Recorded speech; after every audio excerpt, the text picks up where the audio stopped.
The weather may be cooling off finally, but the high school football action is only heating up in Week 5 of the Texas high school football season. These are the picks.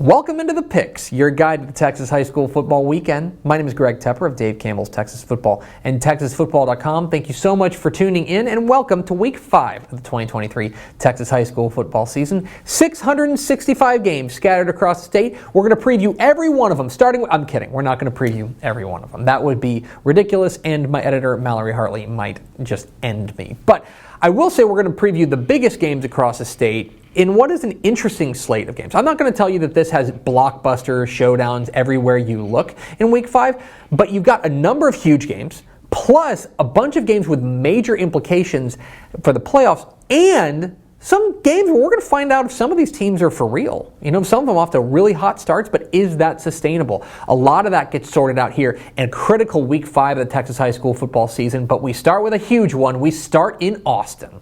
7:30 p.m. Friday night at Cavalier Stadium in Austin. It's the Battle of the Lakes, a state-ranked showdown in the capital city between two rivals as the Austin Westlake Chaparrals visit the Lake Travis Cavaliers. What are the keys to this matchup? Key number one, a defensive slugfest? Really?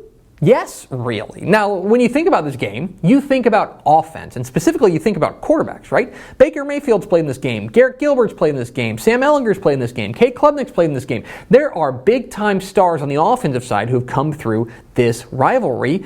But this year's game, I think, is going to be dominated by the defenses because both these defenses have been really good to start the year. Westlake, of course, coached by defensive guru Tony Salazar, and he has got a big-time squad on the defensive side led by Elliot Shaper. This team is really strong defensively. Going up against Lake Travis, whose defense has been the star of the show this year so far, led by their linebacker, Marcus Boswell. There have been low-scoring matchups between these two, and yet, I do think it's going to be kind of shocking to see the defenses take center stage in what has been an offensive-minded rivalry. So, when we get to Friday night, will defenses take center stage? Key number two, the Cavs wake-up call. So, through the first 2 weeks of this season, Lake Travis's offense was a little sleepy. Okay? Kind of fits and starts, not able to get their foothold in the early going against Arlington Martin and Cibolo Steele. Now, give those two teams credit on the defensive side, and also, Lake Travis won those games. They don't ask you how, they ask you how many, but the offense had trouble getting going. Now, recently, the last two games, they've looked really good. They've started getting going. Quarterback Caden Leone has really settled into the role, and this new running back, Van Hopping, has been a star the last 2 weeks. The question is, going up against this elite Westlake defense, has the offense woken up enough from its early season slumber? So, is the Lake Travis offense back and clicking, or will Westlake shut them down? In key number three, Westlake's first big test. I feel like we say that every year about Westlake this time of year. Oh yeah, they're 3-0, but who have they played? Right? That's kind of the question going into this game, as always, which is Westlake tested? They've got a win over Fort Bend Ridgepoint, pretty decent win. They got a win over Converse Judson, which is not as good as it has been in the past, but it's still a solid win. But let's make no bones about it, they haven't played anybody at that elite competition that we expect Westlake to play in. Lake Travis may be that team, and I think this is their first big test. Quarterback Paxton Land, I think, is starting to really settle into that role. Jack Kaiser is a star at the running back spot, but make no mistake, going on the road to Lake Travis in a big rivalry game, this is the first real test for the Chaparrals. Will they pass it?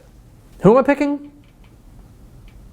I'm going with Westlake. The Chaparrals get the nod on the road thanks in large part to their defense, and I think the most consistent star on the offensive side in this game, which is their running back Jack Kaiser. I think the ability to run the ball is going to be critical for Westlake to give that offensive diversity that's so important to getting past a good defense like Lake Travis. Now, Lake Travis has woken up offensively recently, and Caden Leone, I think, is a guy capable of taking over this game, but I think that Westlake's defense is going to be able to diagnose what they've been able to do and come up with a couple big plays. I do think this is low scoring, right? I think this game is in the 20s because both of these defenses are so good, but I think Westlake makes one or two extra plays to get over the hump. I think the Chaparrals win the Battle of the Lakes.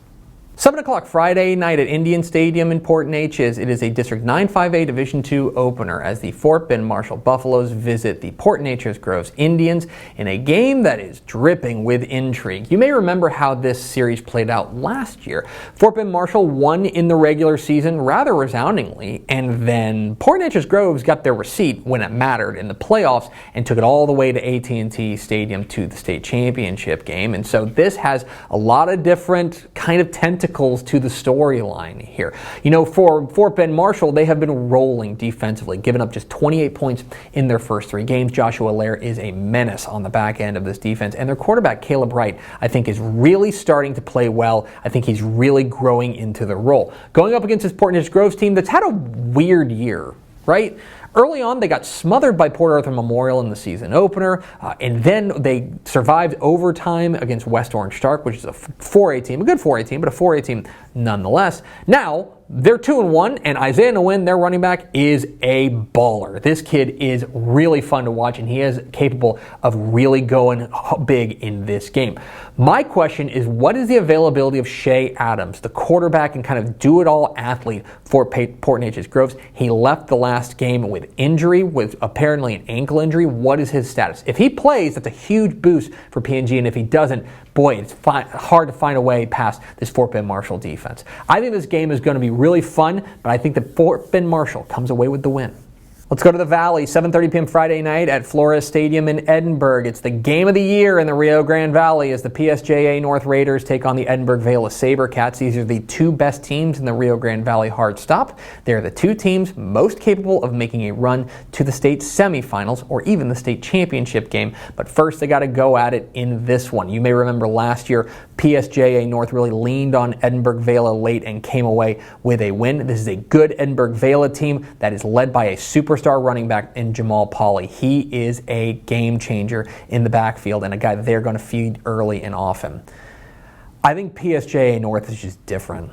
Like, I really and truly, the more I watch this team, the more I'm impressed with them. Their defense is smothering, and the fact that they got Alejandro Aparicio, their quarterback, back is such a game changer. We thought there was a chance he was out for the year with injury. He came back last week and came up with, I think, a rushing touchdown, a passing touchdown, and a receiving touchdown. This team is different, and they look like a team that could make some history. I think PSJA North comes away with a win. And let's talk some 6-man football. 7:30 p.m. Friday night at Greyhound Field in Knox City. It is a matchup of unbeatens as the Knox City Greyhounds take on the Kroll Wildcats. And 2 kind of surprise unbeaten teams. It gives us an opportunity to talk about Knox City because, folks, this Greyhounds team is for real. They might have the best resume in the state, like of any team in Texas, what they've been able to do. Wins over Westbrook, over Rankin, over May, over Motley County. They have been very impressive, stacking it up. Caleb Calloway, Devin Guillory. This team is really impressive. I think they've got an opportunity to make some real noise. Going up against a Kroll team led by Coach Mitchell Parsley. This is an aside. I covered Mitchell Parsley when he played at Kroll, and that makes me feel really old. But he's a heck of a ball coach, and he's got the Wildcats rolling behind their running back, Austin Hernandez. Can they find a way past this Knox City team that is brimming with confidence and with so many different weapons? I think Knox City's your favorite here. Give me the Greyhounds. But those are far from the only big games in Week 5 of the Texas high school football season. Let's get to the lightning round. I like Wimberley over Lampasas. Tidehaven gets by Rice Consolidated, and keep an eye on Brownwood. I think they get a win over Waco Connally. Albany keeps rolling with a win over Comanche. Cuero keeps rolling with a win over Beeville Jones, and give me A&M Consolidated over Georgetown. Gregory Portland bounces back with a win over Port Lavaca. Calhoun Melissa gets by Terrell, and give me Brian Rudder over Lamar Consolidated. How's this for an under-the-radar matchup of unbeatens? I like Dallas Pinkston over Wilmer Hutchins. Give me Cooper to get by Wolf City. And I like Jacksboro over Henrietta. I like Centerville over Jefferson. Woodville takes down Dieball, and a battle of unbeatens in District 11 6A. I like DeSoto over Waxahachie. I like Hondo over Bandera. Give me Sonora to stay perfect with a win over Harper. And it's the Battle of Rockwall County. I like Rockwall over Heath. Klein Kane edges Tomball Memorial. Barbers Hill gets a win over LaPorte. And give me Crowley over Hearst LD Bell. Do you know Hereford's undefeated? I think the Whitefaces stay perfect with a win over Plainview. Give me Monahans over Denver City and Carthage over Bullard. I like DeKalb over Tenaha. Give me Forney to take down Lufkin, and Pleasant Grove beats Paris. I like Lubbock Estacado over Canyon West Plains. Interesting cross-regional matchup here. I like Laredo Alexander over Sharyland Pioneer, and Tyler stays perfect with a win over McKinney North. I like Chilton over Deweyville. Lorena gets by Cameron Yo, and I'm going with El Paso Parkland over Canutillo. Holland stays perfect with a win over Weimar. Bell stays perfect with a win over Callisburg, and I like Silsby over West Orange Stark. I like Klein Oak over Klein College. La Maquina Amarilla keeps rolling with a win over Port Isabel, and a batch of Von Beans in the Alamo City. I like San Antonio Johnson over San Antonio Roosevelt. Alamo Heights beats San Antonio. Burbank New Home gets a win over Roscoe, and I like San Diego over Orange Grove. Our six-man game of the week, I like Surprising Highland to keep it rolling with a win over Borden County. Give me Stephenville to take down Wichita Falls Rider, and Miles beats Ozona. And those are the picks. What am I wrong about? Which games did I leave out? Leave comments down below. Don't forget that subscribe button. Follow us on Twitter at DCTF. Like us on Facebook, facebook.com/Dave Campbells. Follow us on Instagram, instagram.com/Dave Campbells. And of course, see us at texasfootball.com. Thanks for watching. Enjoy week 5 of the Texas high school football season. We'll see you.